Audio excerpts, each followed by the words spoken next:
Hey everyone, welcome back to Low Budget Logistics, your logistics and supply chain explainer. Today we're going to be talking about the fun world of dropshipping, and I will be explaining it in relatively fun detail. So if you've watched the video about fast fashion, this will be a helpful introduction, and we'll be talking about Section 321, which we talked about then. Again, I'm not a lawyer, nor am I a certified customs broker, so everything that I'm going to tell you today is going to be from kind of a layman's terms, from an outsider's perspective. But all that being said, please like the video, subscribe to it, and then a quick note, like I have been saying before, I will be on ProShip's Pros Who Know panel. We'll be talking about life in the parcel pandemonium and how to survive it. It's going to be a great panel. There's lots of really educated human beings that are on that, and I am sort of I'm very excited to be part of it. So link down in the description below. It's free, so please join up. Now let's talk about dropshipping, and kind of this is going to be fun. More of that fun supply chain sleight of hand that we're going through, and really this involves a lot of money. That's what everyone tells you. You can make so much money from this, and yes, you can in ways. But we should talk about what it is and how it works first before we start talking about the money. Now, dropshipping as a thing, what it is you as a seller, we'll call you the star here, you are going to be selling to someone here, right, assumedly in the United States, for a high amount of money. We'll say $5. Boop. And what you're doing, you're not buying the stuff from a manufacturer in a traditional retail or e-commerce sense. You're just placing the order from them, from your customer, directly to the manufacturer. Boop. For that much money. Because making stuff overseas is extremely cheap. Now, typically I see this facilitated through a company called Alibaba, which is an online retail which is an online e-commerce business similar to Amazon here in the US, although Alibaba really is kind of manufacturers that are putting up their stuff online, whereas in the US, there's typically another company involved in that. But you can see it's cheap to buy stuff in China, really cheap, because the manufacturers are really pricing for the Chinese market, or whatever that local market might be, and they are paying a lot less than what we pay in the States. In the US, right, someone's willing to pay a lot of money for a thing, right? Let's just call it it's a doohickey, right? You're selling a doohickey. And what's happening here is that you have set up, right, you the star here, you have set up an e-commerce website, some sort of storefront. It might be on Amazon, who knows? Or it might just be sort of an independent party, and you are paying advertisement to, let's say, Google or Google Ads. You've updated your SEO, you're really set, and you're going to sell to the US customer who's willing to pay a high amount of money for a thing, for your doohickey. And then all that you're doing, you have set it up so that your website, as soon as a customer places an order, boom, they drop that shipment directly to the manufacturer who's making the product. And then the manufacturer is going to ship to what they assume is their customer, because they've gotten the money. They're going to ship directly there. And you, as the star in this whole thing, you don't have to set up anything. All you're doing is linking websites together, and then so that once an order is placed on your website, it immediately goes to the other website and it gets fulfilled. You don't have to have a big logistics footprint. You don't have to do the whole supply chain. You're done. All you have to do is make sure that you're optimizing your website to sell to this customer who's going to pay this amount of money. And my goodness, that's a lot that you're going to gain from doing this. So there's a lot of money that's involved in this whole thing.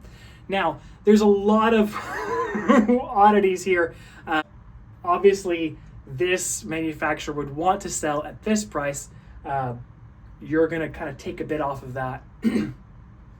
So I've heard of domestic providers, right? Someone who might have like an Etsy store, who just doesn't understand that they could sell their stuff for more. They get kind of screwed in this whole situation. They don't really like it. It's kind of difficult for them, right? Sure, yes, they're making money, but they're not making as much money as they potentially could or really should. And so dropshipping can be somewhat predatory in those instances. And I'm being very, very cavalier here. If I was producing an item, if I was making something, I would want to receive the full amount of value for that thing. Sometimes though, you're just not good. Like, you're good at making stuff, you're just not good at putting your stuff on the internet or pricing right. And that's where this dropshipper is actually providing you kind of with a service, because they are increasing your size, right? Your customer base. And if your customers like the thing that you're making, they're probably going to find you at some point in time. Now, maybe, of course, sure, they might be going back to the dropshipper. But what you probably would do, right, if you were in this situation, is just raise your price, because there's going to be, you're going to drive out the dropshippers. You're going to have, right, you know that your stuff is worth more, and so you can charge a higher price from that. Dropshipping is fun. It gets into some international world, right? Typically, as we source from further and further afield, back closer to the manufacturers, we start getting into the world of Section 321. And typically these items, these shipments fall into that world because it's going to be a one-to-one, really small value shipment going directly from a manufacturer to an individual. You have to be smart enough to sort of set things up. And what that would require is limiting your shipping options down to just like a USPS, or the Postal Service option. And that way you don't have to do any clearances. You don't have to worry about any of that stuff. It's just sort of done because it will immediately flow in as a low value, right, 25-cent shipment that the customer would really not know about. Dropshipping sort of as a thing has really only become popular recently. I'd say really since the rise of 2020. People were doing it before. It was a little bit more difficult. Now Amazon actually as a company has done a lot of things to facilitate doing this really quickly, because they're getting, some profit on their side. And Amazon's goal is always to increase the size of their consumer base. So anything that can do that is great for them. So they actually have a bunch of things facilitated on their side, kind of in the back end, to allow this to happen. And what they've done is they've created a bunch of linkages between Amazon's code and Alibaba's code. And so all you have to do is go find something on Alibaba and say, oh, I like this thing. I think I can sell it for more here in the US or wherever you are. And then you just say, hey, Amazon, on my storefront, add this product. Here's the link to Alibaba's page. And then boop, off it goes. And dropshipping as a thing is really it's just doing what we've always been doing before, right? E-commerce provider or retail companies have always been sourcing out of, other countries because it's cheaper over there to buy things. So this concept is really nothing new. It's just innovation on the existing, right? All that they're doing is facilitating this via e-commerce and via the internet. And so you're dropping out. Normally you would have to have another step in here for the Stars warehouse to receive something and then ship it out. You're just mixing that out because we don't need to anymore in the world of technology. All right, so dropshipping is a thing, really fun. I added a bunch of dollars because everyone wants to see money. So without that, it's going to be a really short one today. Thank you so much for watching. Please smash the like button, subscribe if you haven't already. Leave a comment down below if there's anything you would like me to talk about. And again, thank you so much for the growth of the channel. It's been just phenomenal. Please join me on the ProShips Pros Who Know tour, or panel, not tour. Link in the description below.